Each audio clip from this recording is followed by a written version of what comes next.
अस्सलाम वालेकुम, बिस्मिल्लाहिर्रहमानिर्रहीम। आज हम बनाएंगे ये मज़ेदार लजीज़ सा पास्ता। ये मिनटों में तैयार हो जाएगा। बहुत ही टेस्टी बनता है। जैसे ही तैयार होता है वैसे ही जल्दी से ख़त्म हो जाता है। तो चलिए चलते हैं रेसिपी की तरफ। इसके लिए सबसे पहले चाहिए हमें 4 टेबलस्पून के करीब ऑयल।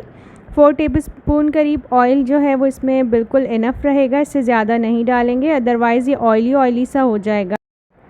हाफ़ टी स्पून के करीब लूँगी मैं यहाँ पर लहसुन का पेस्ट। वो इसमें डालने के बाद मैं इसे हल्का सा फ्राई करूँगी ताकि इसका टेस्ट अच्छा सा हो जाए और हमारे पास्ता में आ जाए। बोनलेस चिकन ली है मैंने, उसे बॉईल कर लिया था सॉल्ट डाल के। वो मैं इसमें 1 कप फुल डाल रही हूँ। आप अगर इसी की क्वांटिटी को ज़्यादा कम करना चाहें तो वो भी कर सकते हैं। इसके बाद मैं इसमें डालूँगी सॉल्ट, हाफ़ टी स्पून के करीब मैं यहाँ लूँगी। आप अपने टेस्ट के अकॉर्डिंग यूज़ कीजिएगा।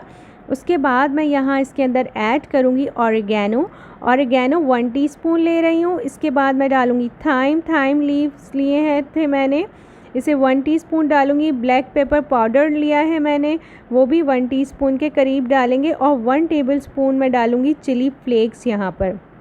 अच्छा, अगर आपको ज़्यादा तीखा नहीं पसंद, ये बहुत ज़्यादा तीखा नहीं, नॉर्मल तीखा बनेगा और बहुत ही मज़ेदार बनेगा। अगर बच्चे को थोड़ा सा घर में होता है कि वो स्पाइसी फूड नहीं खाते तो आप इसकी क्वांटिटी को चिली फ्लेक्स की कम कर सकते हैं। या 1 कप के करीब मैं मिल्क इसमें ऐड करूँगी। इसकी हम सॉस बना रहे हैं, बहुत मज़ेदार सी सॉस ये तैयार होगी। इसके बाद मैं इसके अंदर डालूँगी, पहले मैं थोड़ा सा इसे मिक्स कर लूँ। अच्छे तरीके से हम सॉस को मिक्स कर लेंगे। अब 1 कप के करीब मैं मेयोनीज़ डाल रही हूँ। मेयोनीज़ है बिल्कुल प्लेन। इसे डालने के बाद मैं इसे मिक्स करूँगी। फ्लेम को स्लो रखना है, अगर फ्लेम को हाई करेंगे तो ऑयली हो जाएगी। इसका ऑयल जो है मेयोनीज़ का वो ऊपर आ जाएगा और टेस्ट बिल्कुल अच्छा नहीं होगा। अब हम डालेंगे इसके अंदर 1 स्लाइस्ड कप मैं ले रही हूँ ऑलिव्स।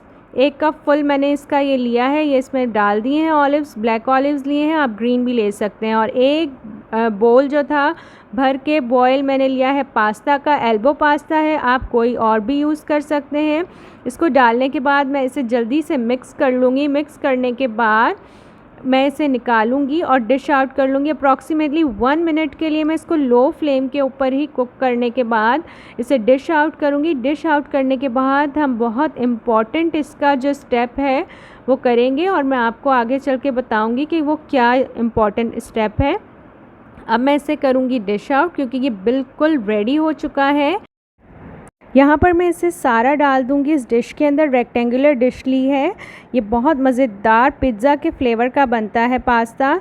अगर आपको मेरी रेसिपी पसंद आई हो तो इसे जल्दी से मेरे चैनल को सब्सक्राइब कर लीजिए और इसे फैमिली फ्रेंड्स में शेयर कर दीजिए।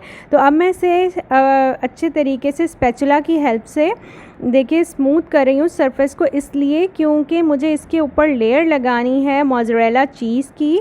और मैं इसे करूँगी ग्रिल 2 मिनट्स के लिए अवन में। इसके ऊपर बहुत ही प्यारी सी ब्राउन लेयर आ जाएगी पूरी चीज़ की, जिस तरीके से पिज़्ज़ा के ऊपर आती है। और जिस वक्त आप इसे सर्व करेंगे ना, ये बहुत ही डिलीशियस और मज़ेदार बनेगा।